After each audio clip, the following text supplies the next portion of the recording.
हिंदू गुरुकुल के आज के इस एपिसोड में आपको हम सुनाने जा रहे हैं सफला एकादशी व्रत कथा। महाराज युधिष्ठिर ने पूछा, हे जनार्दन, पौष कृष्ण एकादशी का क्या नाम है? उस दिन कौन से देवता का पूजन किया जाता है और उसकी क्या विधि है?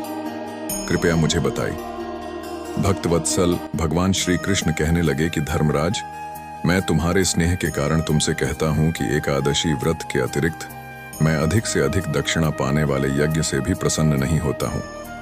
अत इसे अत्यंत भक्ति और श्रद्धा से युक्त होकर करें। हे राजन, द्वादशी युक्त पौष कृष्ण एकादशी का महात्म्य तुम एकाग्र चित्त होकर सुनो। इस एकादशी का नाम सफला एकादशी है। इस एकादशी के देवता श्री नारायण हैं। विधिपूर्वक इस व्रत को करना चाहिए। जिस प्रकार नागों में शेष नाग, पक्षियों में गरुड़, सब ग्रहों में चंद्रमा, यज्ञों में अश्वमेध और देवताओं में भगवान विष्णु श्रेष्ठ हैं, उसी तरह सब व्रतों में एकादशी का व्रत श्रेष्ठ है। जो मनुष्य सदैव एकादशी का व्रत करते हैं वे मुझे परम प्रिय हैं। अब इस व्रत की विधि कहता हूँ। मेरी पूजा के लिए ऋतु के अनुकूल फल, नारियल, नींबू, नैवेद्य आदि 16 वस्तुओं का संग्रह करें। इस सामग्री से मेरी पूजा करने के बाद रात्रि जागरण करें। इस एकादशी के व्रत के समान यज्ञ, तीर्थ, दान, तप तथा और कोई दूसरा व्रत नहीं है। 5000 वर्ष तप करने से जो फल मिलता है उससे भी अधिक सफला एकादशी का व्रत करने से मिलता है। हे राजन, अब आप इस एकादशी की कथा सुनिए। चंपावती नगरी में एक महिष्मान नाम का राजा राज्य करता था। उसके 4 पुत्र थे। उन सब में लुम्पक नाम वाला बड़ा राजपुत्र महापापी था। वह पापी सदा परस्त्री और वेश्यागमन तथा दूसरे बुरे कामों में अपने पिता का धन नष्ट किया करता था। सदैव ही देवता, ब्राह्मण, वैष्णवों की निंदा किया करता था। जब राजा को अपने बड़े पुत्र के ऐसे कुकर्मों का पता चला तो उन्होंने उसे अपने राज्य से निकाल दिया। तब वह विचारने लगा कि कहाँ जाऊं, क्या करूं। अंत में उसने चोरी करने का निश्चय किया। दिन में वह वन में रहता और रात्रि को अपने पिता की नगरी में चोरी करता तथा प्रजा को तंग करने और उन्हें मारने का कुकर्म करता। कुछ समय पश्चात सारी नगरी भयभीत हो गई। वह वन में रहकर पशु आदि को मारकर खाने लगा। नागरिक और राज्य के कर्मचारी उसे पकड़ लेते, किंतु राजा के भय से छोड़ देते। वन के एक अति प्राचीन विशाल पीपल का वृक्ष था। लोग उसकी भगवान के समान पूजा करते थे।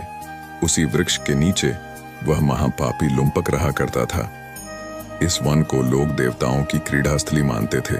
कुछ समय पश्चात पौष कृष्ण पक्ष की दशमी के दिन वह वस्त्रहीन होने के कारण शीत के चलते सारी रात्रि सो नहीं सका। उसके हाथ पैर अखड़ गए। सूर्योदय होते होते वह मूर्छित हो गया। दूसरे दिन एकादशी को मध्याह्न के समय सूर्य की गर्मी पाकर उसकी मूर्छा दूर हुई। गिरता पड़ता वह भोजन की तलाश में निकला। पशुओं को मारने में वह समर्थ नहीं था, अतः पेड़ों के नीचे गिर हुए फल उठाकर वापस उसी पीपल वृक्ष के नीचे आ गया। उस समय तक भगवान सूर्य अस्त हो चुके थे। वृक्ष के नीचे फल रखकर कहने लगा, हे भगवान, अब आपके ही अर्पण है ये फल, आप ही तृप्त हो जाइए। उस रात्रि को दुख के कारण रात्रि को भी नींद नहीं आई। उसके इस उपवास और जागरण से भगवान अत्यंत प्रसन्न हो गए और उसके सारे पाप नष्ट हो गए। दूसरे दिन प्रातः एक अति सुंदर घोड़ा अनेक सुंदर वस्तुओं से सजा हुआ उसके सामने आकर खड़ा हो गया।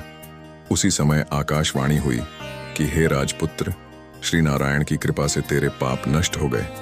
अब तू अपने पिता के पास जाकर राज्य प्राप्त कर। ऐसी वाणी सुनकर वह अत्यंत प्रसन्न हुआ और दिव्य वस्त्र धारण करके भगवान आपकी जय हो कहकर अपने पिता के पास गया।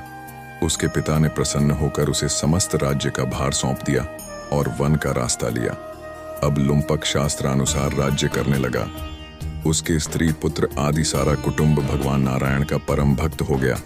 वृद्ध होने पर वह भी अपने पुत्र को राज्य का भार सौंपकर वन में तपस्या करने चला गया और अंत समय में वैकुंठ को प्राप्त हुआ।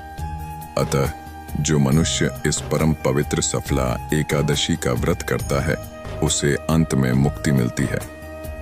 जो नहीं करते वे पूंछ और सींगों से रहित पशुओं के समान हैं। इस सफला एकादशी के महात्म्य को पढ़ने से अथवा श्रवण करने से मनुष्य को अश्वमेध यज्ञ का फल मिलता है। हिंदू गुरुकुल के आज के इस एपिसोड में बस इतना ही। वीडियो को ज्यादा से ज्यादा शेयर करें और चैनल को सब्सक्राइब करके बेल आइकॉन दबाना ना भूलें।